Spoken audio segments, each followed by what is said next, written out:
Hotel ট্রান্সিলভানিয়ার প্রথম পার্টে আমরা দেখেছিলাম যে কিভাবে ড্রাকুলা তার একমাত্র মেয়ের খুশির জন্য একজন মানুষকে নিজের জামাই হিসেবে অ্যাকসেপ্ট করেছিল। তো এখন সেকেন্ড পার্টের শুরু হয় জনের ওয়েডিং সেরিমনি দিয়ে, যেখানে জনের সকল মানুষ বন্ধুরাও এসেছে।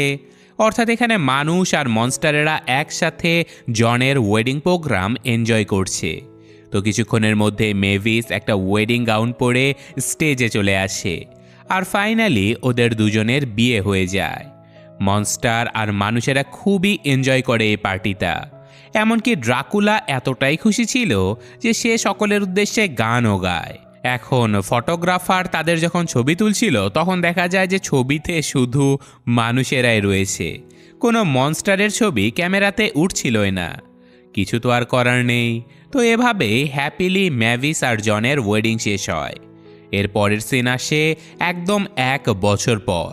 তারা দুজন ড্রাকুলার কাছ থেকে পারমিশন নিচ্ছে যে এতদিন তো এই ভিলাতে পাখির মতো অনেক উড়েছে তারা, এবার না হয় মানুষের মতো একটু বাইরে যাওয়া যাক। এরপর দুজন মিলে বাইরে গিয়ে পানিতে অনেক মজা করে, কিন্তু কিছুক্ষণের মধ্যেই ম্যাভিস অনেক ক্লান্ত হয়ে পড়ে।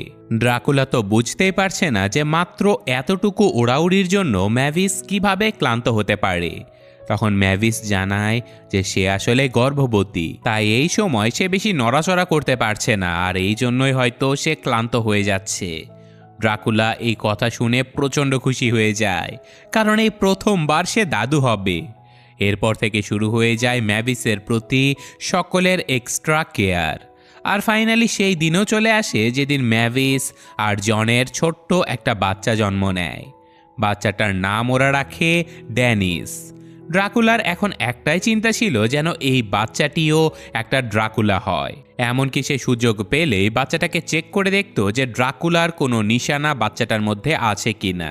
এদিকে আবার জনের ফ্যামিলি চায় বাচ্চাটা যেন একজন নর্মাল মানুষ হয়, আর এই জন্যই বাচ্চাটার জন্মদিনেও তারা একটা মানুষের মতোই নর্মাল গিফট দেয়। অন্যদিকে ড্রাকুলার এক বন্ধু ড্যানিসের জন্মদিনে একটা ভয়ঙ্কর গিফট দেয়, যেটার মাধ্যমে মানুষও ড্রাকুলার রূপে চলে যেতে পারত। আর ড্রাকুলা তো এমনটাই চাইতো। সে নিজেকে আপাতত সান্ত্বনা দিচ্ছে যে হয়তো ড্যানিশ ড্রাকুলার রূপ নিতে একটু লেট করবে। তো যাই হোক, এতদিনে ড্রাকুলার এই হোটেলের মধ্যে অনেক রকমের পরিবর্তন হয়েছে। এই যেমন ড্রাকুলা এখন এই হোটেলে মানুষের প্রবেশ ওপেন করে দিয়েছে, আর এই জন্যই জন হোটেলে সকল মনস্টারদেরকে মোবাইল ফোন এবং ইন্টারনেট চালানো শিখিয়ে দেয়। সে চেষ্টা করে মনস্টারদের আপডেট করার জন্য, তাহলে হয়তো আরও মানুষ বেশি বেশি এই হোটেলে আসবে। তো হোটেলে জনসমাগম বাড়ানোর জন্য জন মাঝে মাঝে ড্রাকুলার সাথে এইসব ব্যাপার নিয়ে পরামর্শ করতে থাকে। কিন্তু ড্রাকুলা এখন সারা দিন ড্যানিশকে ড্রাকুলা বানানোর চিন্তায় বিভোর থাকে। তো ম্যাভিসের সাথে এইসব ব্যাপার নিয়ে তার বাবার একদিন তর্কাতর্কি লেগে যায়, কারণ ড্রাকুলা চাইতো ড্যানিশ সব কিছু ড্রাকুলাদের মতো করুক, কিন্তু ম্যাভিস চাইতো যে বাচ্চাটা তার মতো স্বাভাবিকভাবে বড় হোক। ভবিষ্যতে কি হবে সেটা বাচ্চাটাই ঠিক করে নেবে। কিন্তু এখানে আমরা বাচ্চাটাকে দেখলে বুঝতে পারি যে সে আসলে কিছুটা মানুষের মতোই আচার আচরণ পেয়েছে। এই যেমন টিভি ওপেন করলে সে নর্মাল বাচ্চাদের মতো কার্টুন নিয়ে বসে। তো এইসব কিছু দেখে ড্রাকুলা তো খুবই চিন্তায় পড়ে যায়। আর কিছুদিনের মধ্যেই আবার ড্যানিশের বার্থডে পার্টিরও অ্যারেঞ্জ করা হয়। সেখানে মানুষসহ সকল মনস্টারেরা ইনভাইটেড ছিল। ড্রাকুলা জোর করে ড্যানিশকে মনস্টার বাচ্চাদের সাথে খেলতে পাঠিয়ে দেয়, কিন্তু ম্যাভিস এমন বিপজ্জনক খেলাধুলা দেখে ভাবে যে তার বাচ্চাটা এই মনস্টারদের সাথে থাকলে হয়তো ভালোভাবে বড়ই হতে পারবে না। সে সিদ্ধান্ত নেয় যে জনের দুনিয়াতে গিয়ে সে তার বাচ্চার লালন পালন করবে। এদিকে আবার জনের মনস্টারদের সাথে থাকতে খুবই ভালো লাগতো। এই জন্যই তো সে এই ভূতের হোটেল ছেড়ে এখন পর্যন্ত কোথাও যায়নি। বলে তো কোনোভাবেই ম্যাভিসের সিদ্ধান্তে রাজি না। সে তার নাতিকে কোথাও যেতে দিতে চায় না। সে বিভিন্ন রকমের প্ল্যান করতে থাকে যে কিভাবে ম্যাভিসদেরকে এই হোটেলে রেখে দেয়া যায়। তাই ড্রাকুলা তার একজন বন্ধুর সাহায্য নেয়। তারা প্ল্যান করে যে যেখানে ছোট থেকে তারা বড় হয়েছে ড্যানিশকে তারা সেখানে নিয়ে যাবে, কারণ এতে করে বাচ্চাটা হয়তো ড্রাকুলাদের জীবনযাপন সম্পর্কে আরও ভালোভাবে জানতে পারবে, আর সে খুব সহজেই ড্রাকুলাতে ট্রান্সফার হতে পারবে। তাই ড্রাকুলা জনের কাছে গিয়ে জিজ্ঞাসা করে যে তুমিও কি ম্যাভিসের মতো এই জায়গা ছেড়ে চলে যেতে চাও? কিন্তু আমরা তো সকলেই জানি যে জন এই জায়গাটা কত পছন্দ করে। তাই তারা দুজন মিলে ডিল করে যে জন ম্যাভিসকে নিয়ে কোথাও ঘুরতে চলে যাবে, আর এই ফাঁকে ড্রাকুলা বাচ্চাটার একটা ব্যবস্থা করে নেবে। তো সেই কথা মতোই জন ম্যাভিসকে নিয়ে যায় ক্যালিফোর্নিয়া ঘুরে দেখাতে, আর সেই সুযোগে ড্রাকুলা তার মনস্টার বন্ধুদের সাথে ড্যানিসকে নিয়ে কোথাও যাওয়ার উদ্দেশ্যে বেরিয়ে পড়ে। তো যাই হোক, এরপর আমরা তাদেরকে একটা পার্কে দেখতে পাই যেখানে ড্রাকুলারা তাদের ছোটবেলায় হান্টিং শিখেছিল, কিন্তু দেখা যায় যে লাস্ট 6 বছরে এই জায়গাটা পুরোপুরিভাবে চেঞ্জ হয়ে গিয়েছে, এমনকি সেখানে এখন মানুষেরা ঘোরাঘুরি করছে। তাই ড্রাকুলা তার বন্ধু ফ্র্যাঙ্ককে বলে যে মানুষদেরকে ভয় দেখাতে, যেন ড্যানিশ এইসব কিছু দেখে মনস্টারদের বিহেভটা শিখতে পারে। কিন্তু হয়ে যায় ঠিক উল্টো, কারণ ড্যানিশ এইসব তো শেখে না, বরং মানুষ ড্যানিশকে দেখে তাকে আদর করতে থাকে। তাই ড্রাকুলা তার অন্য আরেকজন বন্ধুকে দায়িত্ব দেয় ড্যানিশকে হান্টিং শেখানোর জন্য। অন্যদিকে ম্যাভিস আর জনকে আমরা দেখতে পাই একটা শপিং মলের মধ্যে, যেখানে ম্যাভিস শপিং মলের মধ্যে সব কিছু দেখে এতটাই এক্সাইটেড হয়ে পড়ে যে সে এখান থেকে কোনোভাবেই যেতে চাচ্ছিল না। অন্যদিকে ড্রাকুলা তার বন্ধুদেরকে নিয়ে ড্যানিশকে নানা ধরনের প্র্যাকটিস করাচ্ছে। এখন সে তার একজন বন্ধুকে বলে যে ম্যাজিক করে কিছুটা মাটি এনে দিতে, কিন্তু তার ওই বন্ধু এই কাজটা করতে পারছিল না। সামান্য যাও একটু মাটি সে এনেছিল, সেটা দিয়েই ড্যানিশ আপন মনে খেলতে থাকে। ওইদিকে ম্যাভিস আর জন এমন একটা জায়গাতে চলে যায় যেখানে অনেক ছোট বাচ্চারা সাইকেলিং করছিল। সে নিজেও চলে যায় সাইকেলিং করতে, আর ভাবতে থাকে যে ড্যানিশ এই জায়গাটাতে খেলতে পারলে কতই না ভালো হতো। তো এদিকে ড্রাকুলা যত প্ল্যান করেছিল তার একটাও কাজে লাগছিল না, তার সব প্ল্যান ফেল হয়ে যাচ্ছিল। এমন সময় ম্যাভিস তাকে কল করে ড্যানিশের সাথে কথা বলার জন্য, কিন্তু ড্রাকুলা আজকে তাকে এতটা ট্রেনিং দিয়েছিল যে বাচ্চাটা ক্লান্ত হয়ে ঘুমিয়ে পড়েছে। ম্যাভিস সব কিছু বুঝে যাবে এটা ভেবে ড্রাকুলা দ্রুত ড্যানিশকে একটা সানগ্লাস পরিয়ে দেয়, আর তারপর সে ভিডিও কলে কথা বলতে থাকে। আর সে তাকে বলে যে সে এখন ব্যস্ত আছে, তাকে পরে মোবাইল করবে। তো এরপর ড্রাকুলা ড্যানিশকে নিয়ে আরও একটা জায়গাতে চলে যায় যেখানে ছোটবেলায় সে উড়তে শিখেছিল, কিন্তু সেখানে গিয়েও ড্রাকুলা দেখে যে ওই ক্যাম্প এখন পুরোপুরিভাবে মানুষের দখলে। তবে সেখানে সকল বাচ্চারা ড্রাকুলাদেরই ছিল, কিন্তু তাদেরকে মানুষের বাচ্চাদের মতো ট্রেনিং দেওয়া হচ্ছিল।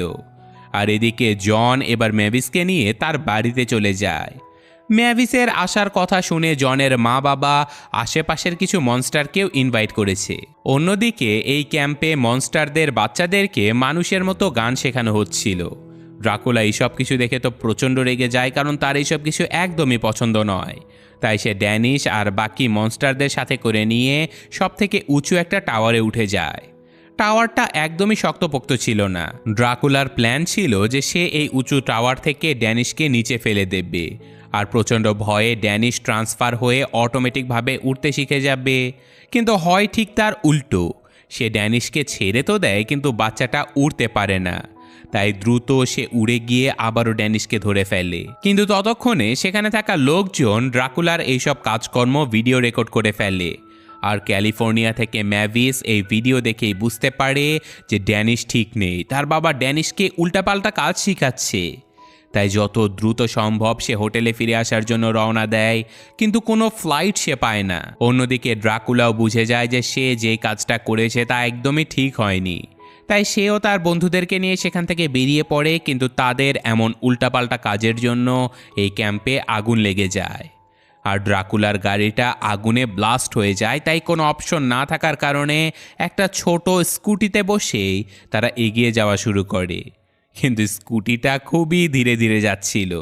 এদিকে ম্যাভিস তো কোনো ফ্লাইটই পাচ্ছিল না, তাই বাধ্য হয়ে সে বাদুড়ের রূপ নিয়ে জনি আর তার সব লাগেজ সহ উড়ে উড়ে হোটেলের উদ্দেশ্যে রওনা দেয়। এদিকে ড্রাকুলার স্কুটি এতটাই স্লো যাচ্ছিল যে ড্রাকুলা তার এক বন্ধুকে বলে যে নিজের মধ্যে হাওয়া ভরে যেন তাদেরকে উড়িয়ে নিয়ে যায়। ড্যানিশ এইসব কিছু আবার খুবই এনজয় করছিল। ড্রাকুলার সবাইকে নিয়ে হোটেলে পৌঁছে তো যায়, কিন্তু তার আগেই ম্যাভিস সেখানে পৌঁছে গিয়েছিল। সে তো ভিডিও দেখে সবকিছু অলরেডি জেনে গিয়েছিল, তাই সে খুব রেগে গিয়ে ড্রাকুলাকে জানায় যে তার বাচ্চা এখানে একদমই সেফ না। তাই সে ড্যানিশকে নিয়ে মানুষের মধ্যে চলে যাবে। তবে এখন নয়, ড্যানিশের ৫ম জন্মদিন পালন করার পরে। ম্যাভিস তাই তার বাচ্চা আর নিজের সব কিছু আগে থেকেই প্যাকিং করে নেয়, আর ড্যানিশের ৫ম জন্মদিনও চলে আসে। এদিকে সবাই পার্টিতে চলে এসেছে ড্যানিশের জন্মদিন পালনের জন্য, কিন্তু জন তো ম্যাভিসের দাদু অর্থাৎ ড্রাকুলার বাবাকেও ইনভাইট করেছিল। আর ড্রাকুলা জানতো যে তার বাবা যদি কোনোভাবে জেনে যায় যে তার নাতনিকে একজন মানুষের সাথে বিয়ে দেয়া হয়েছে, তাহলে না জানি সে কী করে ফেলবে, কারণ তিনি একদমই মানুষদের পছন্দই করে না। হয়তো রেগে গিয়ে তিনি এখানে থাকা সকল মানুষকে মেরেও ফেলতে পারে। এই সব কিছু নিয়ে ড্রাকুলা জনকে অনেক কথা শোনাচ্ছিল যে কেন তাকে না বলে তার বাবাকে ইনভাইট করা হয়েছে, কিন্তু যেহেতু তার বাবাকে ইনভাইট করা হয়েছে সেহেতু তিনি এই পার্টিতে আসবেই। আর এই জন্যই ড্রাকুলা আর জনি মিলে প্ল্যান করে যে এই পার্টিতে সবাইকে মনস্টারদের কস্টিউম পরানো হবে। আর এভাবেই কিছুক্ষণ পরে ম্যাভিসের দাদু তার দাদিমাকে সাথে নিয়ে পার্টিতে হাজির হয়, আর এসেই সে প্রথমেই জনির সাথে দেখা করে। তো এখানে তারা সবাই ড্যানিশের ড্রাকুলা হবার ব্যাপারেই কথা বলছিল, আর তখনই ম্যাভিসের দাদি সবাইকে আশ্বস্ত করে বলে যে ড্রাকুলা হবার প্রথম সিম্বল হচ্ছে দাঁত। আর ম্যাভিসের বাবার যেহেতু দাঁত অনেক পরে বড় হয়েছিল, তাই হয়তো ড্যানিশেরও কিছুটা সময় লাগবে। তবে একটা উপায় আছে ড্যানিশের দাঁত দ্রুত বড় করার, আর সেটা হলো ড্যানিশকে ভয় দেখানো। তাই সবাই মিলে প্ল্যান করে যে তারা এখন ড্যানিশকে ভয় দেখাবে, আর তাই এখানে থাকা একটা মনস্টারকে ডেকে তারা ড্যানিশকে ভয় দেখাতে শুরু করে দেয়। আর বাচ্চাটা তো অনেক ছোট ছিল, তাই ড্যানিশ সত্যি সত্যি মনস্টারকে দেখে প্রচণ্ড ভয় পেয়ে যায়। কিন্তু এত চেষ্টা করেও ড্যানিশ কোনোভাবেই ড্রাকুলাতে ট্রান্সফার হচ্ছিল না, বা তার দাঁতও বড় হচ্ছিল না। আর এদিকে ড্যানিশের ভয় পাওয়া দেখে ড্রাকুলা আর কোনোভাবেই সহ্য করতে পারছিল না, তাই সে রেগে গিয়ে সকল ম্যাজিক বন্ধ করার কথা বলে দেয়, আর চিৎকার করে তার বাবা মাকে জানায় যে এই বাচ্চাটা একজন মানুষ, প্লিজ তোমরা এইসব কিছু বন্ধ করো, ওর এরকম ভয় পাওয়া আমি আর দেখতেই পারছি না। আর এভাবে ম্যাভিসের দাদু এবং দাদি জেনে যায় যে ম্যাভিসের বিয়ে একজন মানুষের সাথে হয়েছে। তারা এই ব্যাপারটা নিয়ে বিভিন্ন কথা বলতে থাকে। ম্যাভিস এইসব কিছু দেখে খুবই কষ্ট পায়। সে চিৎকার করে বলতে থাকে যে এই ছোট্ট বাচ্চাটার পেছনে কেন তোমরা পড়ে আসো, আর এই মনস্টাররা কেনই বা মানুষদেরকে একসেপ্ট করতে পারে না। এদিকে ড্যানিশ এইসব কথা শুনে প্রচণ্ড কষ্ট পায়, তাই সবার মধ্যে থেকেও সে একা একা বাইরে বেরিয়ে পড়ে। তার এইসব কিছু একদমই ভালো লাগছিল না যে তার জন্য বড়রা সবাই একে অপরের সাথে ঝগড়া শুরু করে দিয়েছে। ড্যানিশের পেছন পেছন তার একজন বন্ধু ভ্যানিও চলে আসে। তো যাই হোক, ঝগড়ার মাঝে সবাই হঠাৎ খেয়াল করে যে এই পার্টিতে ড্যানিশ নেই। তাই সবাই ঝগড়া করা বাদ দিয়ে যখন ড্যানিশকে খোঁজাখুঁজিতে লেগে পড়েছিল, অন্যদিকে ম্যাভিসের দাদুর একজন মনস্টার বন্ধু মানুষের গন্ধ পেয়ে ড্যানিশের পেছনে পেছনে চলে গিয়েছিল, আর সেখানে গিয়ে সে ড্যানিশকে ভয় দেখাচ্ছিল। সে ড্যানিশকে বলছিল যে আমি তোমাকে এক্ষুনি খেয়ে ফেলবো। ড্যানিশ এই লোকটার কথা শুনে এতটাই রেগে গিয়েছিল যে সে এত জোরে চিৎকার করে যে তার দুধ দাঁত ভেঙে গিয়ে ভ্যাম্পায়ারের দাঁত বেরিয়ে আসে। তারপর বাচ্চাটা সেই মনস্টারটাকে প্রচণ্ড মারধর করে। এদিকে ততক্ষণে আবার সেখানে ড্রাকুলার ফ্যামিলিও পৌঁছে গিয়েছিল, আর তারা সবাই মিলে সেই মনস্টারটাকে ইচ্ছা মতো ধোলাই করে। আর ড্রাকুলা তো মহা খুশি যে তার নাতি অবশেষে একটা ড্রাকুলাতে পরিণত হয়েছে, কারণ ম্যাভিসের দাদু বুঝতে পেরেছে যে মানুষেরা সত্যি অতটা খারাপ নয় যতটা আসলে তারা ভেবে থাকে। তাছাড়াও ম্যাভিসের বিয়ে যার সাথেই হোক না কেন, ম্যাভিসের বাচ্চাটা তো একটা ভ্যাম্পায়ার হয়েছে। আর এভাবেই সব ধরনের সমস্যা সেখানে কথাবার্তা বলেই তারা সলভ করে নেয়। এরপর সকল মনস্টার আর মানুষেরা মিলে ড্যানিশের বার্থডে পার্টি খুবই এনজয় করে। এমনকি সেখানে ম্যাভিসের দাদু আর তার বাবা দুজনে একসাথে ডান্সও করে। এভাবেই সুন্দর একটা হ্যাপি এন্ডিংয়ের মাধ্যমে গল্পটা এখানে শেষ হয়ে যায়। তো কেমন লাগলো গল্পটা কমেন্টে জানাবেন। আমি আজকের মতো বিদায় নিচ্ছি, আল্লাহ হাফেজ।